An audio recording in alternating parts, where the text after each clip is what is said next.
மதிமுகவுக்கு பம்பரம் சின்னம் ஒதுக்க கோரிய வழக்கை பிற்பகல் 2:15 மணிக்கு தள்ளி வைத்து சென்னை உயர்நீதிமன்றம் உத்தரவு பிறப்பித்திருக்கிறது.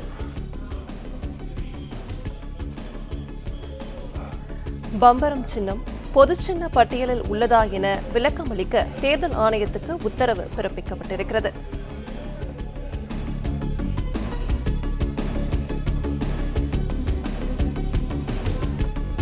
சின்னம் ஒதுக்கீடு செய்வது குறித்து தேர்தல் அதிகாரிதான் முடிவெடுப்பார் என்று தேர்தல் ஆணையம் கூறியிருந்தது. விவரங்களை தர இணைக்கிறார் நம்முடைய செய்தியாளர் ஆனந்த். ஆனந்த், வணக்கம். இது பற்றிய முழு தகவலை சொல்லலாம். வணக்கம். பம்பரம் சின்னம் பொது சின்னம் பட்டியலில் உள்ளதா இல்லையா என்பது குறித்து பிற்பகல் விளக்கம் அளிக்கும்படி தேர்தல் ஆணையத்திற்கு சென்னை உயர்நீதிமன்றம் உத்தரவிட்டிருக்கிறது.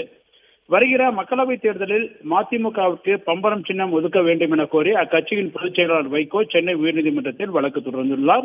இந்த வழக்கு உயர்நீதிமன்ற தலைமை நீதிபதி கங்கா பூர்வாலா மற்றும் நீதிபதி பரத சக்கரவர்த்தி அமர்வில் இன்று விசாரணைக்கு வந்தது. அப்பொழுது வைகோ தரப்பில் தங்கள் கோரிக்கையை ஏற்று கட்சி நிர்வாகிகள் பெயர்களை இணையத்தில் பதிவேற்றம் செய்த தேர்தல் ஆணையம் பம்பரம் சின்னம் ஒதுக்கீடு செய்யவில்லை எனவும் இது தொடர்பாக ஏற்கனவே வேட்புமனு தாக்கல் செய்வதற்கு நாளை கடைசி நாள் என்பதால் தங்கள் கோரிக்கையை பரிசீலிக்க வேண்டும் எனவும் இது தொடர்பாக ஏற்கனவே தேர்தல் ஆணையத்திற்கு உயர்நீதிமன்றம் உத்தரவிட்டு இருப்பதாகவும் ஆனால் இதுவரை பரிசீலிக்கவில்லை எனவும் அவர் தன்னுடைய அந்த வாதத்தின் போது தெரிவித்தார். இதற்கு பதிலளித்த தேர்தல் ஆணைய தரப்பு வழக்கறிஞர், சட்டப்படி அங்கீகரிக்கப்படாத பதிவு செய்யப்பட்ட அரசியல் கட்சிக்கு 2 தொகுதிகளில் மேல் போட்டியிடும் பட்சத்தில்தான் ஒரே சின்னம் ஒதுக்கீடு என்றும் மதிமுக கோரிக்கை மீது இன்று முடிவெடுக்கப்படும் எனவும் தெரிவித்தார்.